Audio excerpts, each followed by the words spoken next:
mic ngayon. Medyo maririnig yung ingay galing sa labas. Isa sa mga dumating sa atin today is the Scar, WE Scar L na MK16. Ito guys, color black at saka color tan. So tig-8 lang to guys. Kaya mag PM na kayo sa page. Okay? So may sights na siya, front and rear sights. Naka-fold lang. Folding yung stock niya. And then, teka, may kodi ko ako dito. So length niya overall is 767 mm.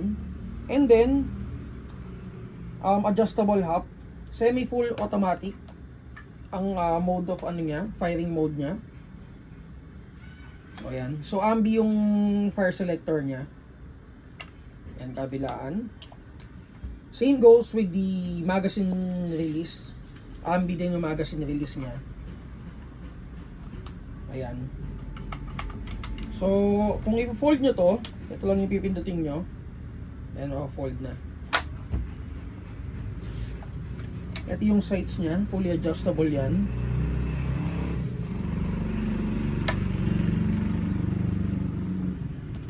And then may underrail na rin siya for grip attachment or kung ano man ilalagay nyong accessory. May ano na rin siya, side rail na rin siya for accessory attachment. And then inner barrel length niya is 250 mm. For the magazine, ang magazine capacity niya is 30 rounds. Open bolt. Lapit mo konti. So ito, kailangan mo tong itulak para mag-open bolt. Okay? And then, kasama sa box, wala pa siyang kasamang kahit na ano. May kasama siyang BB loader. BB loader pala may kasama. Ito. Huwag nyo itong iwawala guys ha. Sobrang hirap maghanap nito. Cleaning rod, wala siyang kasamang cleaning rod. Manual meron. And then, pakita ko rin sa inyo yung color black.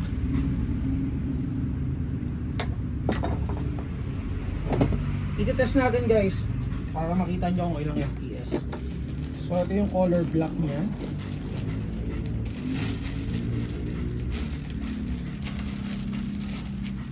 Hindi ko alam kung ano yung una kong i-upload. Kung ito mga video ba or yung mga ano natin sa Google Drive.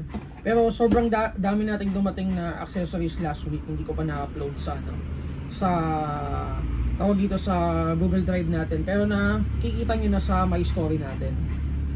So guys, ito yung MK16 na Scar L color black. Ayan siya. Sorry guys kung maingay, hindi ko pa na-charge kasi yung mic ko. And kailangan natin siya i-video para ma-clear up na natin yung space dito sa store natin.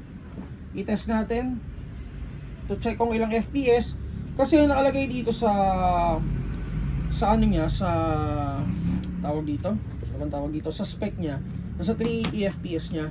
Pero last time na may dumating kaming ganitong MK16 na Scar, ang FPS niya is around 480. So malakas siya compared dun sa naka-advertise na ano, na FPS output niya. Game.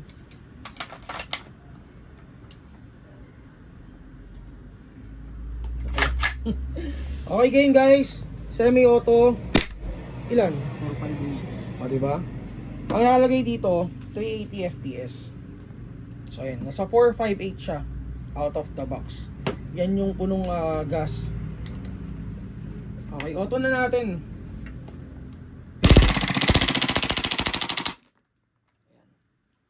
So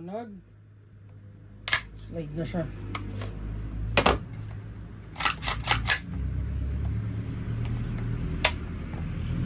Okay, again, MK16 Scar. Hindi ko na iti-test yung color black kasi automatic naman, same output naman yan out of the box eh. And guys, price niya is 16.5.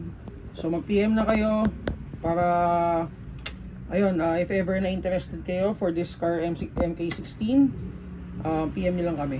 Okay, so para sa mga new subscriber namin sa YouTube, mag-follow kayo sa Mavs Tactical sa Facebook page namin. Or kumanta kayo guys sa number na nasa baba. Okay? Thank you!